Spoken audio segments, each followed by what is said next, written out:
ಅದೇ ಹೇಳಿದ್ನಲ್ಲ ಸರ್, ಈಗ ಸಾಧು ಸರ್ ಹೇಳಿದ್ರಲ್ಲ ಸೇಮ್ ಅದನ್ನೇ ಮಾತಾಡ್ತಿದ್ದೆ ಸಾಧು ಸರ್. ನಾವು ಈಗ ಆಚೆಗೆ ಬಂದೇಟ್ಗೆ ಇಷ್ಟು ಜನ ಇಷ್ಟು ಇದೆ ಇದೆಲ್ಲ ನೋಡಿದಾಗ ಅದು ಇದರಿಂದ ಆಚೆ ಬರೋಕೆ ಇನ್ನೂ ಸ್ವಲ್ಪ ದಿನ ಬೇಕು ಸರ್. ಅದೇ ಈಗ ಎಲ್ಲೋದ್ರು ಯಾಕೆ ಸೈಲೆಂಟ್ ಆಗ್ಬಿಟ್ಟು ಗಿಲ್ಲಿ ಮಾತಾಡ್ತಿಲ್ಲ ಅಂದ್ರೆ, ಈಗ ಅದರಿಂದ ಆಚೆ ಬರ್ಬೇಕಂದ್ರೆ ಈಗ ಏನು ಎಕ್ಸ್ಪೆಕ್ಟ್ ಮಾಡಿರ್ಲಲ್ಲ ಸರ್, ಹಿಂಗ್ ಇರ್ತದೆ, ಹಿಂಗೆ ಆಚೆ ಬಂದ ತಕ್ಷಣ ಹಿಂಗ್ ಆಯ್ತದೆ, ಹಿಂಗ್ ಇರ್ತದೆ ಅಂತ ಇಷ್ಟು ಜನ ಪ್ರೀತಿ ಹಿಂಗೆಲ್ಲ ಸಿಗ್ತದೆ ಅಂತ ಎಕ್ಸ್ಪೆಕ್ಟ್ ಮಾಡಿರಲ್ಲ. ಆಚೆ ಬಂದ ತಕ್ಷಣ ಈಗ ಒಂದ್ 4 ಗೋಡೆ ಮಧ್ಯದಲ್ಲಿ ಒಂದ್ 4 ತಿಂಗಳು ಇರ್ತೀವಿ. ಈಗ ಆಚೆ ಬಂದ ತಕ್ಷಣ ಅದನ್ನ ಇಲ್ಲಿಗೆ ಪ್ರೆಸೆಂಟ್ ಬರ್ಬೇಕಂದ್ರೆ ಇನ್ನೂ ಸ್ವಲ್ಪ ಟೈಮ್ ಬೇಕಾಯ್ತದೆ. ಅದಕ್ಕೆ ಸಿನಿಮಾಗಳ ಇದು ನಿರ್ಮಾಣಕ್ಕೆ ಜಾಸ್ತಿ ಜನ ಬರ್ತೀರಾ? ಹ್ಞೂ ಸರ್, ಮಾತುಕತೆ ನಡೀತಾವೆ. ಅದೇ ಈ ಕನ್ಫ್ಯೂಷನ್ ಈಗ ಆಚೆಗೆ ಬಂದ ತಕ್ಷಣ ಒಂದಷ್ಟು ಹಿಂಗೆಲ್ಲ ಬಂದಾಗ ಈಗ ನೆಕ್ಸ್ಟ್ ನಾನು ಯಾವ ಮೂವ್ ತಗೋಬೇಕು, ನೆಕ್ಸ್ಟ್ ಏನ್ ಹೆಜ್ಜೆ ಇಡಬೇಕು ಅನ್ನೋದೇ ಸಖತ್ ಕನ್ಫ್ಯೂಸ್. ತಿರ್ಗಿ ನಾನು ಕರೆಕ್ಟ್ ಈಗ ನಾನು ಯೋಚನೆ ಮಾಡೋದು ಸರಿ ಇದೆ, ನನ್ನ ಮೈಂಡ್ ಸೆಟ್ ಕರೆಕ್ಟ್ ಆಗಿರ್ಬೇಕು. ಈ ಕನ್ಫ್ಯೂಷನ್ ಅಲ್ಲೇ ಪ್ರೊಸೆಸ್ ನಡೀತದೆ ಎಲ್ಲ.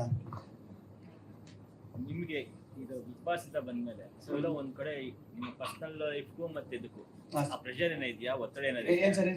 Personal life and professional life ನಡುವೆ ಪ್ರೆಷರ್ ಇದೆಯಾ ಕೇಳ್ತಿದ್ದಾರೆ ಸರ್. ಪ್ರೆಷರ್ ಅಂತ ಏನಿಲ್ಲ, ಏನಪ್ಪಾ ಅಂದ್ರೆ ಅದೇ ಈಗ ಪ್ರೆಷರ್ ಅನ್ನೋದಕ್ಕಿಂತ ಈಗ ಅದೇ ನಾನು ಮುಂಚೆನೆ ಹೇಳ್ದಂಗೆ ಪ್ರೆಷರ್ ಅಂತ ಅನ್ಸಲ್ಲ. ಅದು ಈಗ ಏನಂದ್ರೆ ಒಂದು ಜನರು ಇಷ್ಟೊಂದ್ ಜನ ಇಷ್ಟು ಪ್ರೀತಿ ತೋರಿಸ್ತಾರೆ, ಇದೆಲ್ಲ ನೋಡ್ಬಿಟ್ಟು ಖುಷಿ ಒಂದ್ ಕಡೆ ಆದ್ರೆ ಇದನ್ನ ಹೆಂಗ್ ಉಳಿಸ್ಕೋಬೇಕು, ನೆಕ್ಸ್ಟ್ ಏನ್ ಮಾಡ್ಬೇಕು ಅನ್ನೋದೊಂದು ಇರ್ತದಲ್ಲ ಸರ್, ಅದು ಯಾವಾಗ್ಲೂ ಕಾಡ್ತಾ ಇರ್ತದೆ.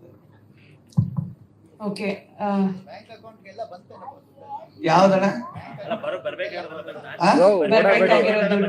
ಇಲ್ಲ, ಅದಕ್ಕೂ ಒಂದಷ್ಟು ಪ್ರೊಸೆಸ್ ಇರ್ತದೆ, ಅದು ಬರ್ತದೆ ಸರ್.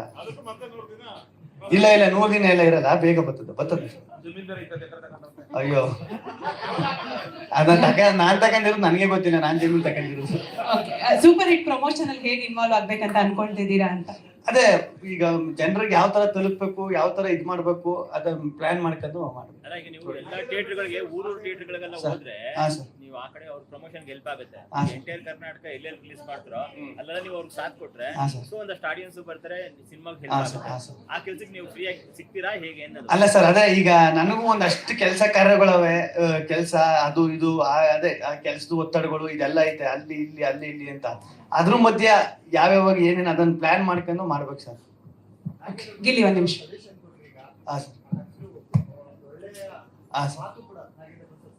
ಸರ್ ಅದೇ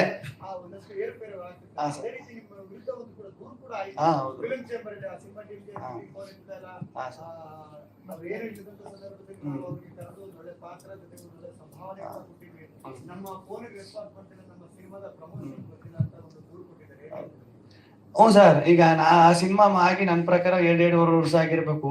ಅದ್ರಲ್ಲಿ ಆಕ್ಟಿಂಗ್ ಮಾಡಿ ನಾನು ಬೈಟ್ಸು ಕಳಿಸಿದೆ ಸರ್.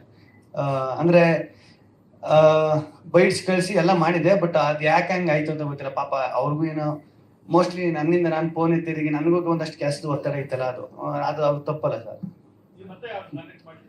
ಯಾರು ಸರ್? ಇಲ್ಲ ಸರ್, ಬೇರೆ ಕೆಲಸಗಳಲ್ಲಿ ಒಂದಷ್ಟು ಬಿಜಿ ಆಗ್ಬಿಟ್ಟು. ಹಾ ಸರ್, ಹಾ ಹೌದು. ಇಲ್ಲ ಹಾ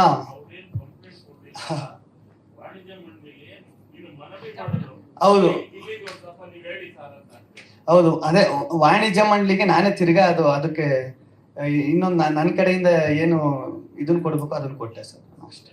ಓಕೆ,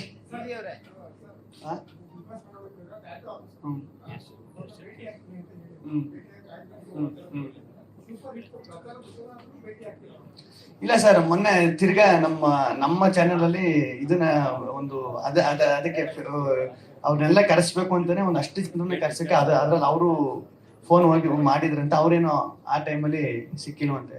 ಇಲ್ಲ, ಸಿಗ್ತೀನಿ ಸರ್. ಇದೆಲ್ಲ ಅದೇ ಈಗ ಸಡನ್ ಆಗಿ ಈಗ ಆಚೆಗೆ ಬಂದ್ಬಿಟ್ಟು ಏನ್ ಮಾಡ್ಬೇಕು ಸರಿ ಆಯ್ತು, ಇಲ್ಲಿ ಹೋಗ್ಬೇಕು, ಸರಿ ಅಲ್ಲಿಗೆ ಹೋಗ್ಬೇಕು, ಇದೊಂದು ಕನ್ಫ್ಯೂಷನ್ ಇರ್ತದಲ್ಲ ಸರ್.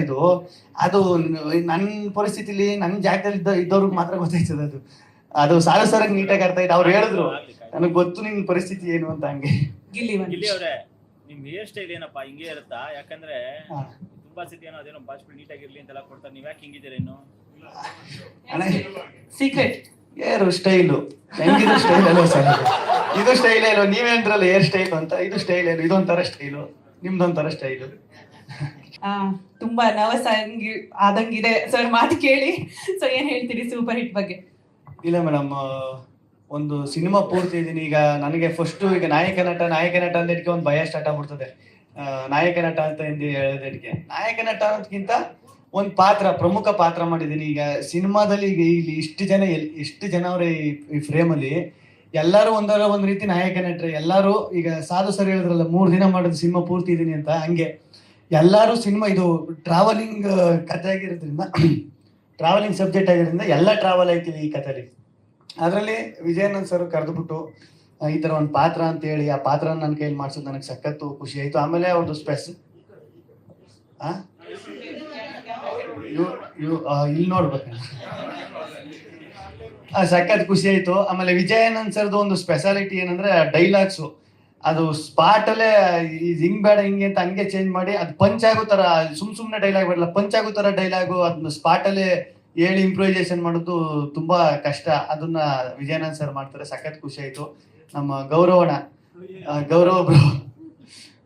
ಬ್ರೋ ನಾವು ಅವರು ಬರೀ ಮೊದಲನೇ ದಿನ ನಾನು ಶ್ವೇತಾ ಅವರು ಮೊದಲನೇ ದಿನನೇ ಸಖತ್ ಕ್ಲೋಸ್ ಫ್ರೆಂಡ್, ಒಂದು 2-3 ವರ್ಷ ಪರಿಚಯ ಆಗಿರುವಷ್ಟು ಫ್ರೆಂಡ್ ಆಗ್ಬಿಟ್ಟು ಅಷ್ಟು ಕಂಫರ್ಟ್ ಝೋನ್ ಕೊಟ್ಟು ನನಗೆ ಚೆನ್ನಾಗಿ ಮಾತಾಡಿಸ್ಕೊಂಡು ಚೆನ್ನಾಗಿ ಕಾಮಿಡಿ ಮಾಡ್ಕೊಂಡು ಫನ್ ಮಾಡ್ಕೊಂಡು. ಅದೇ ಈಗ ಟೀಮು ಕರೆಕ್ಟ್ ಆಗಿದ್ದಾಗ, ಟೀಮ್ ಎಲ್ಲ ಫ್ರೆಂಡ್ಲಿ ಆಗಿದ್ದಾಗ ನಾವು ಕೆಲಸ ಮಾಡೋಕೆ ತುಂಬಾ ಈಸಿ ಆಯ್ತದೆ. ಆಮೇಲೆ ನಿರ್ಮಾಪಕರು, ನಂಗೆ ಸತ್ಯ ಅವರು ನಿರ್ಮಾಪಕರು ಅಂತಲೇ ಗೊತ್ತಿಲ್ಲ, ಪ್ರೊಡಕ್ಷನ್ ಮ್ಯಾನೇಜರ್ ಏನು ಅನ್ಕೊಬಿಟ್ಟಿದ್ರೆ ಅಷ್ಟು ಸಿಂಪಲ್ ಆಗಿದ್ರು. ಆಮೇಲೆ ಸುಮಾರು 1 ವಾರ ಆದ್ಮೇಲೆ ಗೊತ್ತಾಯ್ತು ಇವರೇ ಪ್ರೊಡ್ಯೂಸರು ಅಂತ.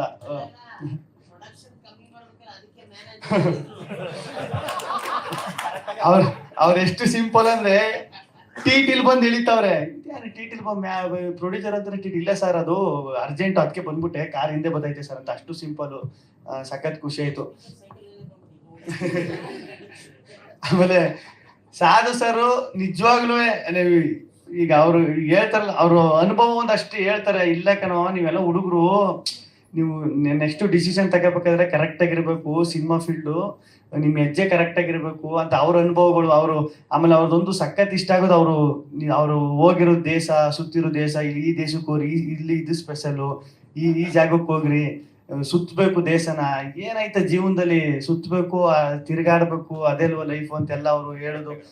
ಫ್ರೀ ಆಗಿದ್ದಾಗೆಲ್ಲನೂ ಒಂದಷ್ಟು ಇನ್ಪುಟ್ಸ್ ಕೊಡೋರು, ಹಿಂಗಿರ್ಬೇಕು ಹಿಂಗ್ ಮಾಡ್ಬೇಕು ಅಂತ. ಅದೆಲ್ಲ ಸಖತ್ ಹೆಲ್ಪ್ ಆಯ್ತು ನನಗೂ. ಆಗ್ಲಿ ಸಖತ್ ಒಂದು ಒಳ್ಳೆ ಸಿನಿಮಾದಲ್ಲಿ ಕೆಲಸ ಮಾಡಿದೀನಿ, ಒಂದ್ ಒಳ್ಳೆ ಟೀಮ್ ಜೊತೆ ಕೆಲಸ ಮಾಡೋನಿ ಅಂತ ನನಗೂ ಸಖತ್ ಖುಷಿ ಐತೆ. ನಿಮ್ ಪಾತ್ರದ ಬಗ್ಗೆ ಹೇಳಿ. ಮುನ್ನಾಬಾಯಿ ನನ್ನ ಪಾತ್ರ ಬಂದು ಅದೇ ಡೈರೆಕ್ಟರ್ ಮುಂಚೆನೇ ಕರೆದ್ಬಿಟ್ಟು ಹೇಳೋರು ಕತೆ ಎಲ್ಲೂ ಬಿಟ್ಕೊಡ್ಬಾರ್ದು ಅಂತ. ನನ್ನ ಪಾತ್ರ ಚೆನ್ನಾಗೈತೆ, ಅದೊಂದು ಮಾತ್ರ ಹೇಳ್ಬಲ್ಲೆ. ಆಮೇಲೆ ಇಲ್ಲಿ ಆ ಕಾರ ಐತಲ್ಲ ಅದು ಮಾತ್ರ ಸಖತ್ ರೋದನೆ ಕೊಟ್ಬಿಟ್ಟೈತೆ ನಮ್ಗೆ. ನಾನು ಸ್ಟಾರ್ಟಿಂಗ್ ಹೋದಾಗ ಯಾವ್ದೋ ಲ್ಯಾಂಬೋರ್ಗಿನಿ ಕಾರ್ ತಂದು ಇಳಿಸ್ಬಿಟ್ಟು ಅವ್ರಿಗೆ ಏನ್ ಇದು ಅಂತ ನಾನು. ಆಮೇಲೆ ಎಲ್ಲ ಟಿಂಕ್ರಿಂಗು ಪೇಂಟಿಂಗ್ ಮಾಡಿಸ್ಕೊಂಡ್ಬಂದು ಆಲ್ಟರ್ನೇಟ್ ಮಾಡಿಸ್ಕೊಂಡ್ಬಂದವ್ರು ಯಾವ ಗಾಡಿಗೆ. ಅದು ಮಧ್ಯದಲ್ಲಿ ನಿಂತೋಗ್ಬಿಡ್ತದೆ. ನನಗೆ ಸದ್ಯ ನಂದು ಒಂದು ಪ್ಲಸ್ ಏನಪ್ಪಾ ಅಂದ್ರೆ ನನಗೆ ಗೇರ್ ಗಾಡಿ ಓಡಿಸಕ್ ಬರೋಲ್ಲ, ಕಾರ ನಾನು ಓಡಿಸೋದಿದ್ದದ್ದು. ಆಮೇಲೆ ಪಾಪ ಗೌರವ್ ಅವರು ಆ ಕಾರ್ನ ಎಷ್ಟು ಅವ್ರು ತಕೊಂಡೋದ್ರು ಅಂದ್ರೆ ಮಳೆ ಅದು ಓಪನ್ ಕಾರು, ಮಳೆ ಸ್ಟಾರ್ಟ್ ಆಗ್ಬಿಟ್ರೆ ಮಳೆ ಎಲ್ಲ ಸುರಿತಾ ಇರ್ತದೆ. ಈ ಕಡೆ ಈ ಕಿತ್ತಿಗೆ ಕೈಗೆ ಬರ್ತದೆ, ಈ ಕಡೆ ಗೇರ್ ಎತ್ತುಕೋದ್ರೆ ಗೇರ್ ಕಿತ್ತಿಗೆ ಕೈಗೆ ಬರ್ತದೆ. 1 ವಾರ ಸರಿಯಾಗಿ ಆಟ ಆಡಿಸ್ಬಿಡ್ತಾವ. ಎಲ್ಲಿ ಉಡುಪಿಲಿ ಶೂಟಿಂಗ್ ಮಾಡ್ತಾ ಇದ್ದು ಅಲ್ಲಿಗೆ ತಗೋಬೇಕು ಗಾಡಿಯ. ಹೆಂಗ್ ಆಗ್ಬಿಡ್ತು ಅಂದ್ರೆ ಪಾಪ ಅವ್ರು ನೋಡಿ ನನಗೆ ಪಾಪ ಅನಿಸ್ಬಿಡ್ತು. ಈ ಬ್ರೇಕ್ ಹೊಡಿಕ್ ಹೋದ್ರೆ ಅದು ಸ್ಟ್ರಕ್ ಆಗ್ಬಿಟ್ಟದೆ, ಬ್ರೇಕೇ ಓದ್ತಾ ಇಲ್ಲ ಒಂದ್ ಟೈಮಲ್ಲಿ. ಆತರ ಎಲ್ಲ ಸಿಕ್ಕಾಪಟ್ಟೆ ಆ ಕಾರು. ಅದೇ ನನ್ನ ಪ್ರಕಾರ ಅದೇ ಅನ್ಸುತ್ತೆ ಮೇನ್ ಹೀರೋ ಈ ಸಿನಿಮಾಗೆ. ಆ ಕಾರು ಅಷ್ಟೊಂದು ರೋದನೆ ಕೊಟ್ಟಾಕ್ಬಿಡ್ತು ಎಲ್ರಿಗೂ. ಈ ಸಿನಿಮಾದಲ್ಲಿ ಏನಪ್ಪಾ ಅಂದ್ರೆ ಆರ್ಟಿಸ್ಟ್ ಯಾರಿಗೂ ರೋದನೆ ಕೊಟ್ಟಿಲ್ಲ, ಟೆಕ್ನಿಷಿಯನ್ ರೋದನೆ ಕೊಟ್ಟಿಲ್ಲ, ಯಾರು ಕೊಟ್ಟಿಲ್ಲ. ಅದೊಂದು ಕಾರ್ ಐತಲ್ಲ ಅದು ಮಾತ್ರ ಎಲ್ರಿಗೂ ರೋದನೆ ಕೊಟ್ಬಿಡ್ತು. ಆಮೇಲೆ ನಮ್ ಕ್ಯಾಮ್ರಾಮನ್ ಸರ್ ಬಗ್ಗೆ ಹೇಳ್ಬೇಕು, ಎಷ್ಟು ಕೂಲು ಅಂದ್ರೆ ಅವರು ತಲೆನೇ ಕೆಡಿಸ್ಕೊತಿರಲ್ಲ. ಹಿಂಗ್ ಕೂಗಾಡೋದು, ಈಗ ಸೆಟ್ಟು ಅಂದ್ರೆ ಕೂಗಾಡೋದು, ಕಿರ್ಚಾಡೋದು ಆತರ ಏನಿಲ್ಲ. ಈ ಡೈರೆಕ್ಟರ್ ಇದು ಕ್ಯಾಮ್ರಾಮನ್ ಗಂಡ ಹೆಂಡತಿ ತರ ಇರಬೇಕು ಸೆಟ್ಟಲ್ಲಿ ಅಂತಾರೆ, ಸೇಮ್ ಹಂಗೆ ಇದ್ದಿತ್ತು ಅವರು. ಸಖತ್ ಖುಷಿ ಆಯ್ತು. ಸರ್, ಮಾಧ್ಯಮದವ್ರದ್ದೇನೋ ಪ್ರಶ್ನೆ ಇದೆಯಾ? ಬಿಗ್ ಬಾಸ್ ಇಂದ ಬಂದ್ಮೇಲೆ ಹೇಗಿದೆ ನಿಮ್ ಮನಸ್ಥಿತಿ ಈಗ? ಮನಸ್ಥಿತಿ ಹೇಗಿದೆ ಅಂತ ಕೇಳ್ತೀನಿ.